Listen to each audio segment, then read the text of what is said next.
Chapter 5 The Scientist. For now we see only a reflection as in a mirror. Then we shall see face to face. Now I know in part. Then I shall know fully, even as I am fully known. 1 Corinthians 13:12. I don't think I understand.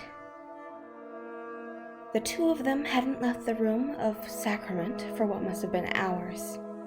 Her spine ached, and she could feel her wrists starting to rub raw against the rope. It was only now she decided. No, she had decided long ago. It was only now that she had the gall to speak since her last futile attempt. She had apologized, and then nothing. They only watched everything she did. Everything. Either the delirium of fear or an eventual acceptance of the nonsensical had her questioning if the cartoon face was hiding eyes or if it was seeing all along. The hosting body shifted occasionally, but she was always the focal point. It had never wavered this whole time. There was an established tempo where they lifted their hands or arms in front of them with a faint murmur. The gap between them seemed to place her in a frame. The sight of this being, the unavoidable truth they represented, was cognitively impossible. It overwhelmed her mind and body, at first commanding her to cry. Still did, on and off.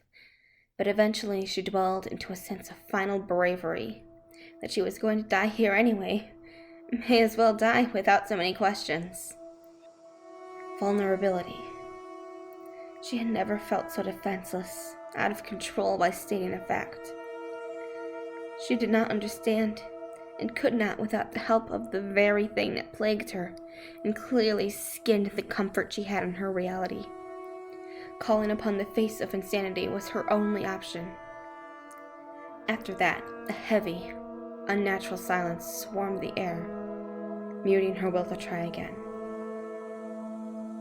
What do you mean? So sudden that it knocked her voice back to life with a gasp.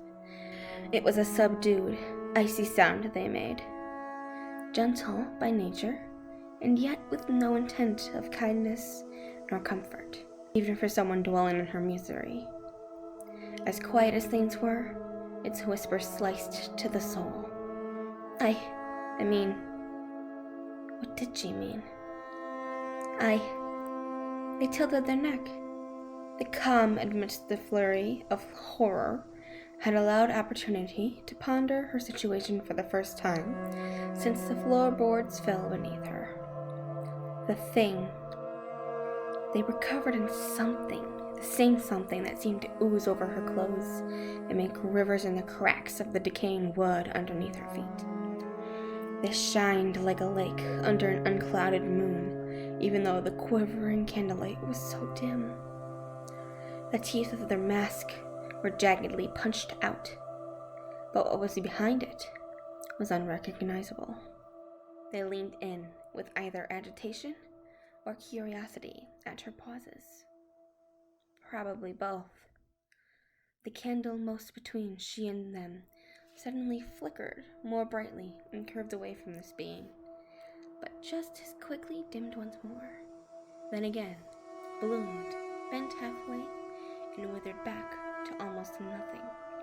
A yellow blush was softly laid upon the hand that clasped on their knee for support, which was lowering to her level. Knuckles twitched in effort. A small shake of the cloth underneath, the ring finger tapping with anxiety over and over.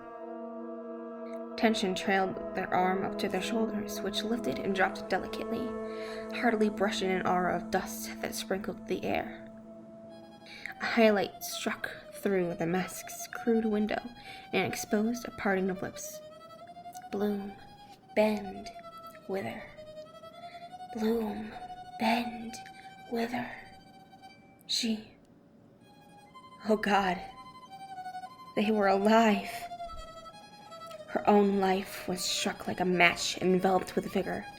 The minute rhythms before her blared over their shared memories.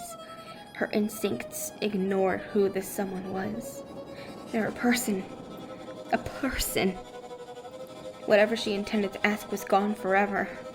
Through all the obscurity that swallowed them, the most human question burned into her heart and skimmed over her tongue before she could censor herself. Do you have a name?